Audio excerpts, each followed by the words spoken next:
Pipila ka mga room sa usa ka tulungaan sa Patikul, Sulu ang nasunog.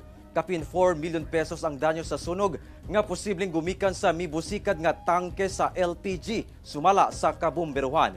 Ani ang dugang detalye.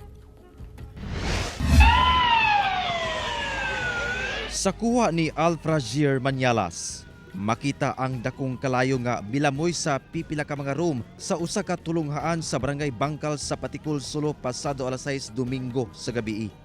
Atol sa sunog, naug daw ang duha ka faculty room, principal's office, conference room ug storage room sa sound system ug LPG tank sa moong tunghaan. Gilayon kining girespondihan sa BFP. Nadeklara kining fire out bandang 7:40 PM niadtong adlaw. Gibana-bana ang moabot sa kapin 4.7 million pesos ang danyo sa sunog. Hinuon walay angol sa insidente. Matod sa Bureau of Fire Protection BARM, sa pakiginabi sa mga personahe sa usa ka stay-in nga school janitor, doon na matud pa kini nadunggan nga kusog nga pagbusikat sa storage room kung asa nakabutang ang mga sound system ug LPG tank.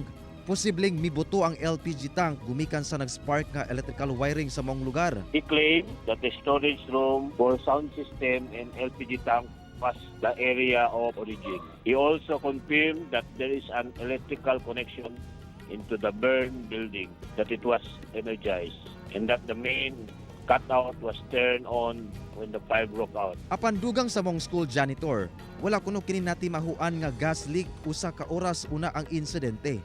Tambag sa BFP ngadto sa mga opisyal sa mga tulungaan nga i-check ang mga karaang electrical connection aron malikay sa sunog. Kung makita natin medyo luma, napalitan natin. Sometimes kung sobrang luma, sir, nagkukosya ng fire, sir. Ginasulayan pa sa GMA Regional TV1 Mindanao nga makuhaan og pahayag ang tagdumala sa maong tunghaan.